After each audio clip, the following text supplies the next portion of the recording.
अखिल भारतीय पाली भाषा साहित्य संमेलनाचे आयोजन डॉक्टर बाबासाहेब आंबेडकर ऑडिटोरियम दीक्षाभूमी येथे 17 ते 18 फेब्रुवारीला होणार आहे, अशी माहिती पत्रपरिषदेत संमेलन आयोजकांनी दिली आहे। चला तर मग बघूया। 17-18 फेब्रुवारी 2024 रोजी या देशातलं पहिलं अखिल भारतीय पाली साहित्य संमेलन आयोजित केलेलं आहे।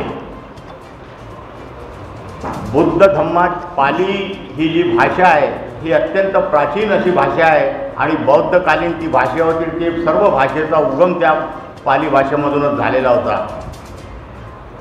तथागत भगवान बुद्धाच्या काळात ही भाषेला राजवैभव प्राप्त होतं, परंतु दुर्दैवानं काही दिवसात ही भाषा लुप्त होत चाललेली होती।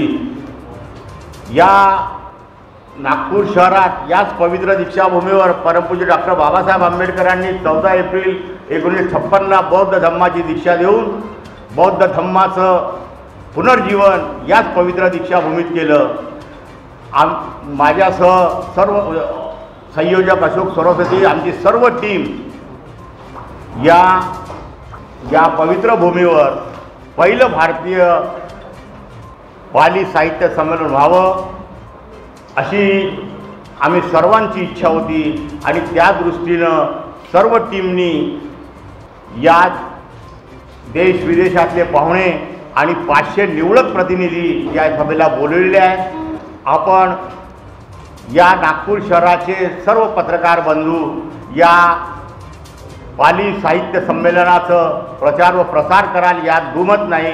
आपलं सहकार्य आम्हाला अपेक्षित आहे। इथेच थांबतो। धन्यवाद। आणि याबाबतची सर्व माहिती या समितीचे संयोजक अशोक सरस्वती देतील। पाली भाषा ही सर्व भाषांची जननी आहे।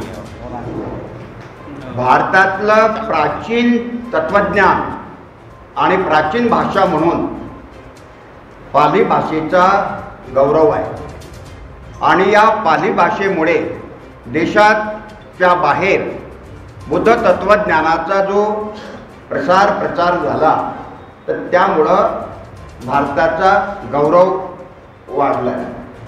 आणि म्हणून आम्ही 2017 पासून बुद्धविहार समन्वय समितीनं पुढाकार घेऊन आजपर्यंत दरवर्षाला 22,000 लोक परीक्षेला पाली भाषा प्रचार परीक्षेला आम्ही बसवतो।